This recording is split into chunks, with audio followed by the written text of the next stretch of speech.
my lovelies. I'm sorry I'm later than usual today, and I haven't advertised this, but it's just Christmas chaos, and I know you will all feel the same. So, how has everybody been? I hope you are really, really well.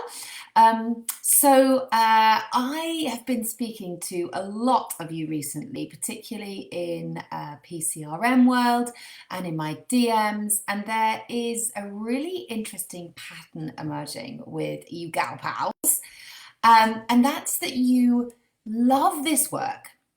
You love working with postnatal clients.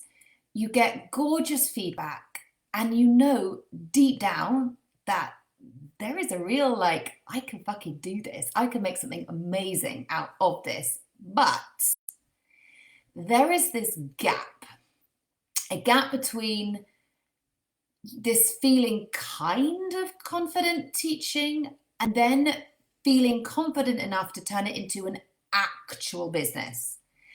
And if you kind of don't understand that there is a whole emotional journey that instructors go through, you're going to think that you're doing something wrong, or you're behind, or something has gone wrong. And I just want to tell you that nothing has gone wrong, and that there is a beautiful curve to this. And that's what we're going to talk about today. This is what I call the Postnatal Instructor's Confidence Curve. And I'm going to walk you through it today. And as we go through it, I want you to see if you can work out where you are on the curve. And I've made a little graph, so I'm going to pop that into the comments as well. So you can see where you are on this curve. So stage 1 is the spark. And that's I'm actually really quite good at this, and I want to do more of this. And maybe, you're helping a client and she messages you afterwards and she's like, oh my God, I feel so amazing. Or somebody says to you, you're really good at this after a class. And you get that kind of buzz in your chest, and you're like, maybe I could do this properly. Maybe I could just stop dabbling and teaching the odd class here and there, and maybe actually build something properly, go all in with this rather than just kind of doing it on the side. Stage 2 is the oh shit dip. Oh my God, this actually, if I was to do this is fucking massive. So 1 minute your brain is like, oh, I'm so excited. And then the next minute it's like, oh my God, hang on. Oh, I'm not sure. Do I really know enough? Can I really handle all the symptoms? Do I even know how to start a business? What are all the various steps? I want this and I can see it, but I have no fucking idea how to get there. And that's that moment when excitement collides with reality and responsibility. Stage 3 is the comparison swamp. This is where everybody else looks like they are miles ahead. So, you're scrolling on Instagram, everyone's writhing around like lava lamps, looking fully booked, branded, confident, profitable. Their content looks slick, gorgeous reels, and you're just sitting there in your leggings with your probably cold cup of tea or coffee and thinking, why am I still dabbling along around the edges? Shouldn't I be further forward than this? What is she doing that's better than me? What am I missing?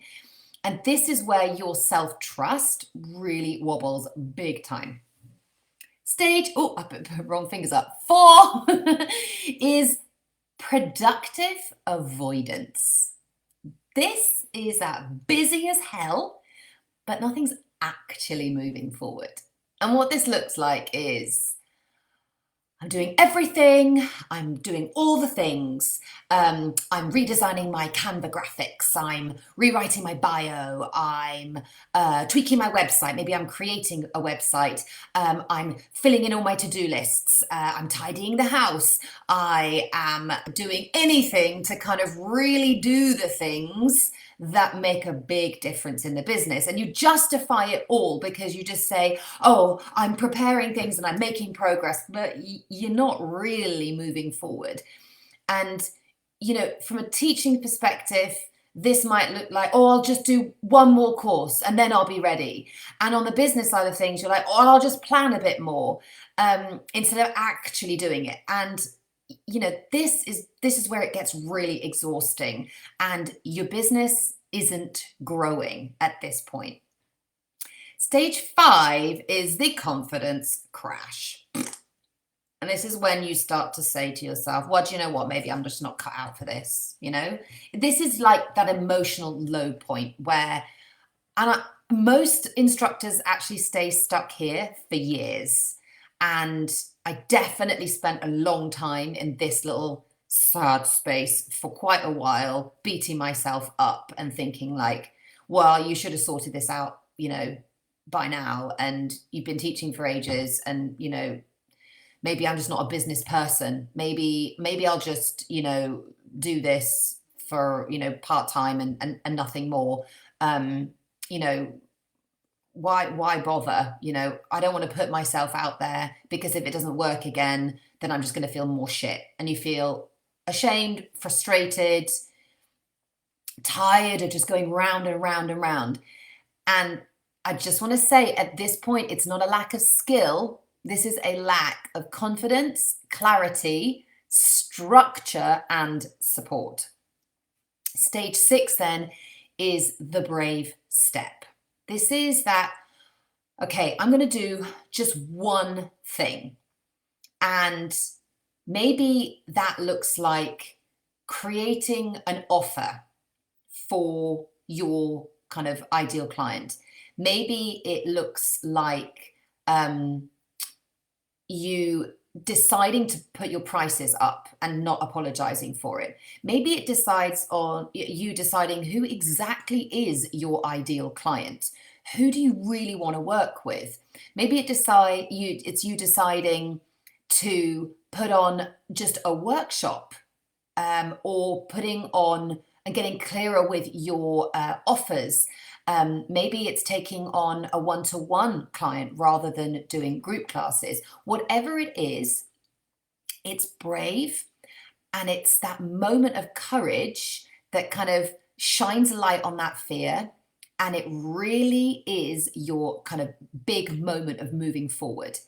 And that's when you kind of hit then this stage 7. This is the becoming stage, where you're like, do you know what? If I can do that one step, I can do the next step. And then it starts to kind of snowball from here. And that's that kind of, holy shit, this actually could be a business. So you start getting those little small wins. Clients start referring other people to you. You're not kind of freaking out with all the different, symptoms. You can actually see possibility and income streams that are gonna support you with real structure and a real schedule, rather than it just being haphazard and chaotic. And then, you actually start to realize this isn't just about me knowing if I can teach. This is about, do I know how to build a business? And that is the difference. And that's the bit where most of your qualifications do not teach you how to get clients and run a business. So if you're somewhere between like 4 and 7, I just want to say, you are not fucking anything up. You are not behind. You are not failing. You're just standing at that like bridge between being a really confident instructor and then becoming a confident business owner. Teaching confidence is one journey.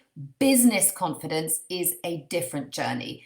And you were never meant to figure out this second part alone. So I just want to ask you, which stage do you feel that you are in right now? And, I would love for you to pop your number in the comments, 1 through to 7, or just send me a DM.